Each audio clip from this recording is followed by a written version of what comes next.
यो मेरे भैया बहुत बढ़िया और लोग। यूपी के बुलंदशहर के बहुचर्चित हाईवे गैंगरेप मामले में कोर्ट ने 9 साल बाद ऐतिहासिक फैसला सुनाया है। मुख्य पॉक्सो कोर्ट ने मां और नाबालिग बेटी के साथ हुए गैंगरेप के दोषी 5 आरोपियों को उम्र कैद की सजा दी है। इसके साथ ही प्रत्येक आरोपी पर 1,81,000 रुपए का जुर्माना भी लगाया गया है। फैसला सुनाते वक्त स्पेशल जज ओपी वर्मा ने तल्ख टिप्पणी भी की। उन्होंने कहा कि ऐसे दरिंदों को सभ्य समाज से दूर रहना चाहिए। सभी दरिंदे आखिरी सांस तक जेल में रहेंगे। चलिए अब आपको बताते हैं क्या थी पूरी घटना और इस केस में अब तक क्या क्या हुआ। दरअसल 29 जुलाई 2016 की रात ये पूरा परिवार नोएडा से अपने पैतृक गांव शाहजहांपुर जा रहे थे। रास्ते में बुलंदशहर के कोतवाली देहात क्षेत्र के दोस्तपुर गांव के पास नेशनल हाईवे 91 पर बदमाशों ने उनकी गाड़ी को रोकने के लिए सड़क पर लोहे की रॉड जैसा सामान डाल दिया। जब परिवार नीचे उतरा तो सभी को गन पॉइंट पर ले लिया गया। इसके बाद उन सभी को जंगल की ओर ले जाया गया। हाईवे किनारे पूरे परिवार को बंधक बनाकर मां और नाबालिग बेटी, जिसकी उम्र उस वक्त 14 साल थी, के साथ गैंगरेप किया गया। परिवार के सदस्य बेबस होकर सब कुछ देखते रहे। जांच में सामने आया कि उसी दिन नाबालिग पीड़िता को पहली बार मासिक धर्म यानी कि पीरियड्स आया था, जिससे उसकी हालत और भी गंभीर हो गई थी। रेप और लूटपाट के बाद सभी आरोपी वहां से भाग गए। घटना के बाद यूपी पुलिस की बड़ी लापरवाही और हाईवे सुरक्षा को लेकर सवाल उठे, जिसके चलते कई पुलिस कर्मियों पर कार्रवाई हुई और उस समय की सरकार को हाईवे पेट्रोलिंग, नाइट चेकिंग जैसी व्यवस्थाएं सख्त करने की बात करनी पड़ी। मामले की शुरुआती जांच उत्तर प्रदेश पुलिस ने की, लेकिन भारी जन दबाव और न्यायिक दखल के बाद 12 अगस्त 2016 को जांच सीबीआई को सौंप दी गई। ये केस NH 91 गैंगरेप केस के नाम से देश भर में जाना जाने लगा और महिला सुरक्षा, हाईवे सुरक्षा पर बहस की बड़ी मिसाल बन गया।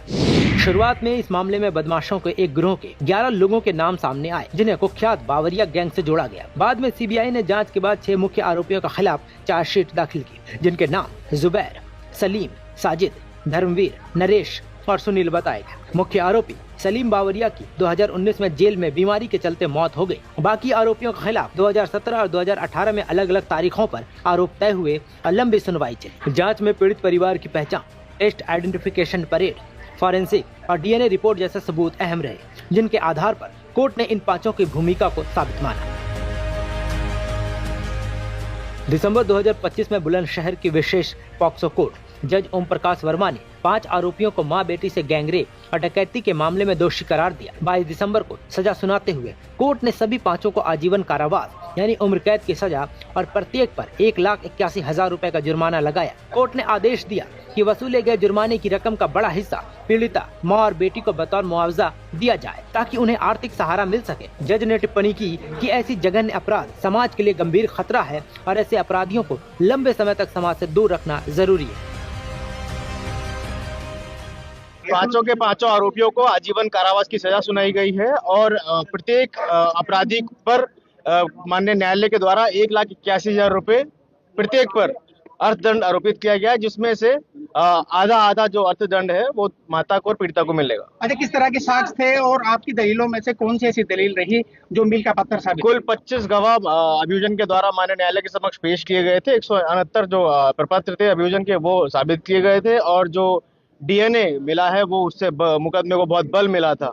अच्छा, कोर्ट ने किसी तरह की इस मामले में कोर्ट माननीय न्यायालय ने all the credits go to the honourable court of the OP Verma साहब।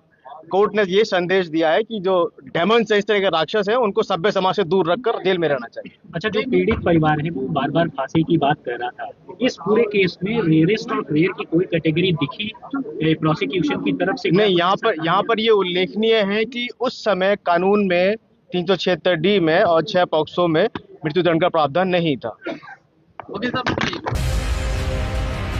आपको बता दें कि इस केस में आरोपी जुबैर 20 दिसंबर को दोषी ठहराए जाने के बाद मीडिया कर्मी को देखकर अपने हाथ हवा में लहरा रहा था और फिर मुस्कुराते हुए कहता है, जियो राजा, मुझे फेमस कर दो।